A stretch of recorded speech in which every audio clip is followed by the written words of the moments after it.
to Grow Fridays, everybody. Grow Fridays presents Pain to Purpose. I was somebody who was kind of searching for a lot of things outside of myself, and I found I was listening to so many kind of high-level speakers.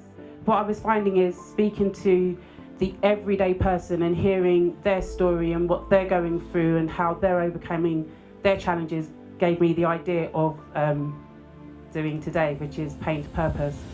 I was kind of like in a little bit of a slump. I've got like a lot of abuse in my past. I didn't know my mum growing up. I felt like my voice was squashed and nobody ever listened to me. So I think that's probably why I've developed an obsession with talking to people and getting their story. I've got faith in God, right, okay? And in life, we go through life and we go on our journeys, because each and every one of us in this room is on a journey. We're all on a journey of life, okay? And I look at it that you're on your journey, I'm on mine, but we'll connect, because I'm connected with you, my friend.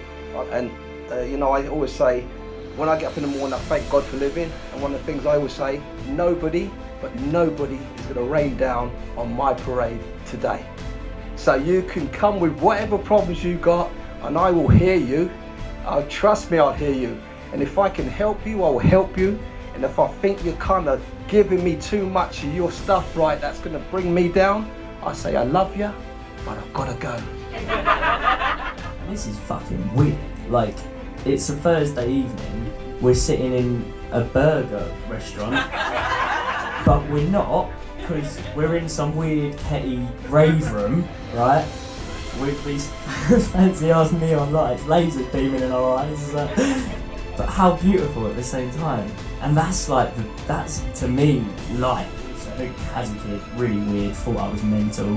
When first, you know, my mates had first boyfriends, first girlfriends. I was 12 years old, sitting there going, what's the meaning of life? What happens after we die? How does consciousness connect to the universe around us? Is God actually God, or is it just like a relay passing on of another species which has evolved to the point? And my mates were looking at me going, that kid's not right, shit. You know?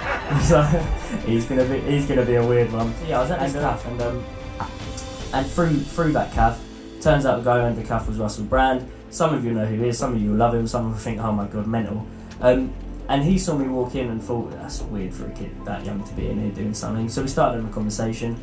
Unbelievable, and the guy changed my life. And that's the crazy thing, is a lot of what I do is I go into schools and work with younger people, whether that's workshops or assemblies, whatever. And it's amazing, because when you hear what they want to be when they grow up, some of them still want to be astronauts, some of them still want to be footballers, whatever. However, the limitation hasn't been set, because it's like, yeah, I'm going to be, with a little bit of attitude, it's, yeah, I'm going to be a footballer. And you're like, okay, but what if you get a really bad injury and you have to think about that? It's cool, I'm going to be a footballer. And that's it, and that's just it, and it's so inside them. And I'm not saying that's perfect, we all know it isn't, but there's a beauty to it, of that undeniable belief. The next person that I want to invite up to the stage to share her story is Jo Hodson. So she said, oh Joanne, you know, come over and sit with me. So I came over and sat with her, and you know, that was when we were like 7, the chairs were like down here, and so the desk was kind of like, you know, up here on me as I sat there next to her desk. And she looked at me with her really lovely smiley eyes and her really warm face, and before she opened her mouth, and she had this, and the look has never left me. It was this look of pure disappointment in her eyes, and this was someone that I really loved, this teacher. At home I was like this monster child, like massive tantrums, arguing with my parents, like beating my brother up. He was like 18 months younger than me, so at that point, and you know, I'd always be able to win the fights.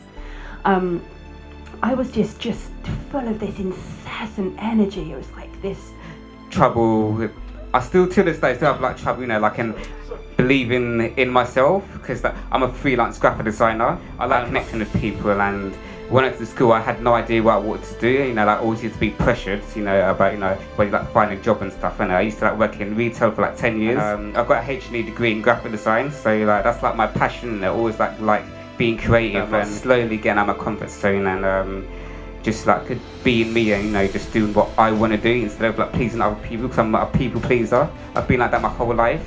I am just a simple girl from Camden. I had big dreams, and I grew up, I didn't know my mum, I didn't know the story of my mum. She suffered with mental health, but back then, I'm 45.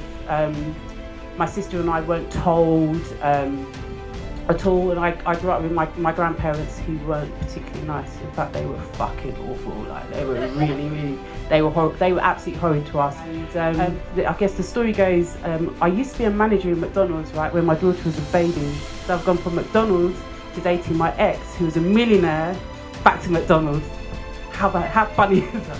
So I went through like a little bit of a black hole, and the thing that really pulled me out of the hole that I was in and gave me the courage to be who I really wanted to be and keep using my voice, because like, those of you who do know me know that I'm facing fuck, right?